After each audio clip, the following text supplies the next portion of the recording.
અરે કોની મજે સભા શેર શૂટ ખાધી છે કે આજે સરસ મજાનો આવો રૂડો અવસર હોય અને હું તમે વડીલો માતાઓ બહેનો આપણે બધા જ સાથે મળ્યા હોય અને તે આરાધના બચત સરકારી મંડળી ચોક્કસથી મિત્રો જોડાજો અને તમારા મિત્રોને કહેજો, પછી કહેતા નહીં કે ફિરોઝ ભાઈએ કીધું નતું. જય ભારત, જય હિન્દ. ખૂબ ખૂબ ધન્યવાદ બંને મિત્રોનો. આપણી પાસે સમય બહુ ઓછો છે એટલે ઝડપથી બે મિત્રોને જે સાંભળવાના છે. Ashaben Vaghela, deputy general manager, Nilamben Parmar, deputy general manager Bapunagar. તેઓને વિનંતી કરીશ કે ઝડપથી આવો અને આજના આ પ્રસંગ અને આપ જે કામ કરી રહ્યા છો એના વિશે માહિતી આપશો.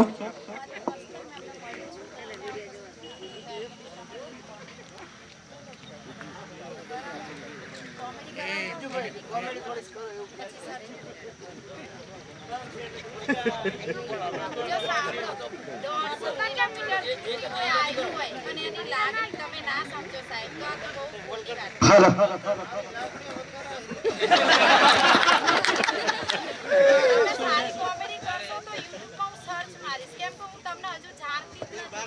ગુજુભાઈ એમનું માન રાખો, થોડું ચલાવો થોડું.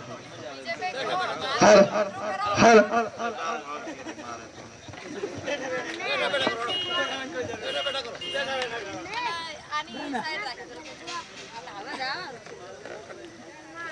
કોઈ ચિંતા નથી, બહાર ના જ છે આપણે કોઈને ટેન્શન કરવાની વાત નથી.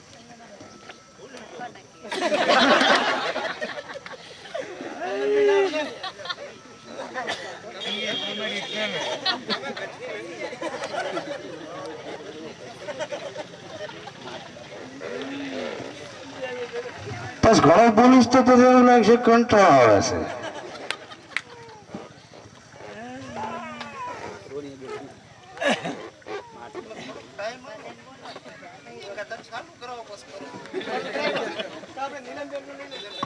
ઓકે ઓકે, તો પહેલા આપણે નીલમબેનને સાંભળી લઈએ, બાદમાં ગુજ્જુ ગુરુને સાંભળીએ.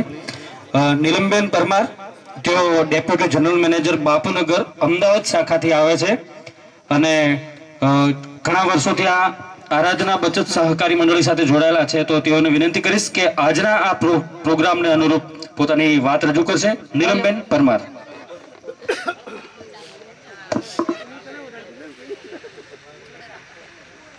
જાલુંદી માઇક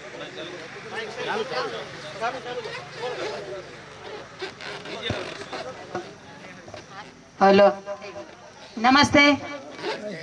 મારું નામ નીલમબેન ચંદ્રકાંત પરમાર છે. હું અમદાવાદથી આવું છું. રી આરાધના બચત સહકારી મંડળીમાં છેલ્લા 7 વર્ષથી હું અને મારા મિસ્ટર બંને સાથે કામ કરતા હતા અને અત્યારે હાલમાં મારા મિસ્ટરને ઓફ થઈ 11 મહિના થઈ ગયા. પણ એવું કહેવાય ને કે આરાધના વારસાઈમાં મળ્યું છે મને, કારણ કે આ સ્ટેજ ઉપર હું બેઠી છું ને તો ફક્ત ને ફક્ત મારા હસબન્ડના લીધે બેઠી છું અહીંયા. અને જે ઇન્કમ અમે બંને મળીને સાથે લેતા હતા ને અત્યારે એ જ હાલમાં હું ઇન્કમ 2 લાખ રૂપિયા સમથિંગ મહિને લઉં છું. અને તમે આટલી બધી મોટી સંખ્યામાં અહીંયા હાજર રહ્યા અને હસમુખભાઈને આટલો સાથ સહકાર આપ્યો અને અહીંયાના અમારા રાધનપુર વિજયભાઈ ઘરોના હું અહીંયા આવી નથી શકતી, પણ તમે આટલા સાથ સહકારથી એમને આટલો સપોર્ટ કરો છો, કારણ કે હું એકલી લેડીઝ છું એટલે હું આટલા બધે નથી આવી શકતી. મારા મિસ્ટર હોત તો એમને સાથ સહકારને સપોર્ટ આપત, પણ મારી ટીમ એટલી હુનાર છે કે મને ક્યાંય સુધી લાંબી કરતી નથી. એટલે આરાધનાનો બી સાથ સહકાર છે અને તમારા બધાનો સાથ સહકાર છે, એટલે જ અમે અહીંયા સ્ટેજ ઉપર છીએ. Thank you. ખૂબ ખૂબ ધન્યવાદ નીલમબેન. ત્યારબાદ આશાબેન વાઘેલા, જેઓ ડેપ્યુટી જનરલ મેનેજર વિરમગામ, જિલ્લો અમદાવાદથી આવે છે. તો તેમને વિનંતી કરીશ કે આજના કાર્યક્રમને અનુરૂપ પોતાની વાત રજૂ કરશે. સમય બહુ ઓછો છે તો એ પ્રમાણે આપની વાત રજૂ કરશો. હકીકતમાં સમય બહુ ઓછો છે એટલે જનરલી બોલવા માટે તો મને 1 કલાક તો જોઈએ જ છે, કેમ કે કંઈક સારું કોઈની સામે બોલતા હોય, કંઈક સારું પીરસતા હોય તો ડિટેલમાં કંઈક આપીએ ને તો સામેવાળો 110% ખાય. પણ આપણી પાસે સમયનો વધારે અભાવ છે અને સૌથી મહત્વપૂર્ણ વાત કે મારે આમને સાંભળવા છે, જેમનું મને નામ પણ ખબર નથી, એટલે આપણે શોર્ટમાં પતાવીશું. નામ છે મારું આશા વાઘેલા, હું વિરંગામની વતની છું. કોરોના કાળમાં મેં આરાધના એજન્સી જોઈનિંગ કરી હતી. કોઈએ મને માર્ગદર્શન આપ્યું હતું કે તમે આરાધનામાં જોડાઓ તો તમે ભવિષ્યમાં સારી ઇન્કમ લઈ શકશો. તો કોરોના કાળમાં મેં આરાધના વિશે પ્લાન સમજ્યો હતો. મેં કામગીરી શરૂઆત કરી હતી. જેવી રીતે સરે વાત કરી છે એવી રીતે 1100 રૂપિયા માત્ર કીટના ભરીને 20,000 કલેક્શન પૂર્ણ કર્યા બાદ 1 વર્ષની કઠોર તપસ્યા બાદ આપણે શાખા કરી હતી વિરંગામમાં.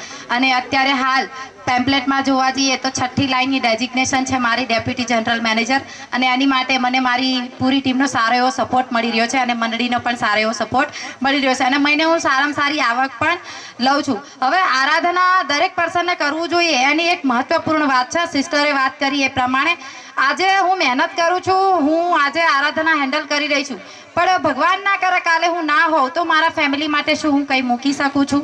ભાઈએ વાત કરી કે આપણા ગઈઢિયાઓ કશું મૂકી ગયા નહીં, દેવા મૂકી ગયા. તો હકીકતમાં ગઈઢિયાઓ આપણા કોકદન દેવા પણ મૂકી શકે છે અને કોકદન સારી આવક પણ મૂકી શકે છે, પણ આપણે હવે પછી આવનારા સમયમાં આપણા ફ્યુચરના જે આપણા વારસદાર છે એમની માટે શું મૂકીને જવું?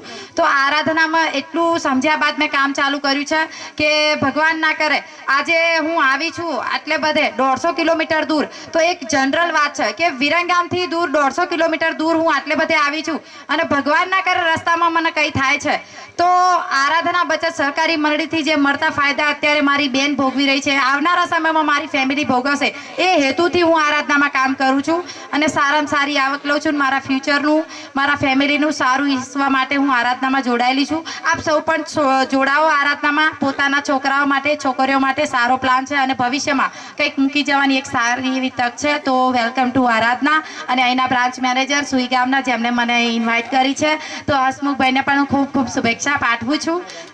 આપ ખૂબ આગળ વધો, ખૂબ પ્રગતિ કરો. ધન્યવાદ. ખૂબ ખૂબ ધન્યવાદ આશાબેન. હવે આપણે ગુજ્જુ લવગુરુને બેનની ઈચ્છા છે તમામ આરાધના પરિવારની, તો થોડી વાર એમને સાંભળીને પછી આપણે બધા સાથે મળીને સ્વરૂચિ ભોજન લઈ અને છૂટા પડીશું. ત્યાં સુધી બેસજો. સમયનો આમ તો 2 વાગવા આવ્યા છે પણ રાહ ભેગી રાહ જોઈ લેજો. હેલો, મને લાગે છે બેનનું મેં જ્યાં ભાવમાં કંઈક ખોટું કર્યું છે. આજ મને છોડે એમ નથી હો, પણ પગ ધરી જશે. તમે સમજો મારી વાત? તો આજકાલ એટીટ્યુડ ના ગીત ઘણા આવતો હોય છે માર્કેટમાં. ગીતો સાંભળ્યું છે તમે? હાવજના બેડા ફાડી નાખે એવા મારા ભાઈઓ મારી હારી. અને હકીકતની વાત કહેવા જવું તો હરચું કૂતરું ચેડા થાય તો ભાઈઓ વંડિયા ઠેકતા જાય, એ તો ઉભા લેતા નથી. આ મારો જાત અનુભવ છે. અને એ જ હાવજનો બેડો ફાડે એવો મોસું જે કોઈ દાડો ઉભો રહ્યો નથી, વંડિયા ઠેકી ગયો છે. હમણાં અમારે એક દાદા આમ ફૂલ ઢગલી થઈને બેઠા, દારૂ પીવાનો ચાલુ છે, સાઈડમાં રાજસ્થાની ગીત વાગે હરું. મેં કીધું દાદા કે હા બોલો બેટા. મેં કીધું આટલો મત પીઓ. મને કે શું ભેગું આવવાનું? કીધું આમ કીધું પીશો તો મિલીને શું જાશો, એટલે માપે પીઓ કીધું. બાકી જિંદગીમાં બધા પૈસા તો વાપરવા હાટું જ કમાતા હોય છે. તમે ધન કમાશો, દોલત કમાશો, એક સમય એવો આવશે તો એ ખૂટી જશે. હે ભેગું મત કરો મોટો ખર્ચો કે ખાઈ ખાઈને પેટ વધારો, કેમ કે ધન દોલત ઘટી જશે, પેટ વધારેલું કોઈ દી ઘટશે નહીં. અને છોકરા પૂછે કે બાપા શું વધારશો, તો પછી કહેવાનું કા છે ને, હે મારા દાદા ને હું ઘોડિયામાં હૂતો હતો નાનો એવો, અને તાર તો ઓછાથી વાતા કરો, જેમ કે મોઢાથી બોલીશ એમ કહીશ તો વળી તમે એમ કહીશો છોકરા ચાર ના બોલવા માંડ્યા. મારા દાદા મારા પાછળ કોઈ રહેવા દીધો નથી. જેમ પહેલા મેં તમને વાત કરી તો હું ઘોડિયામાં પડ્યો દાદાને કહું દાદા આમ બધું ઉલાડી મજજો, કોક વધવા જો. તો તો દાદાએ મને હસીને જવાબ આપ્યો કે બેટા તારું કર્મ મેં વાંચ્યું છે, તું મોટો થઈને કોઈ વધવા જીવાનો છે નહીં, એટલે હું પહેલથી પૂરું કરીને જોઉં છું. એટલે બેટા તારું કામ હું કરું છું, તું મને કઈ કેમ મત આશીર્વાદ આપ. તો દાદો બૂમ પડાવતા જા અને અત્યારે સાહેબ શ્રીએ કીધું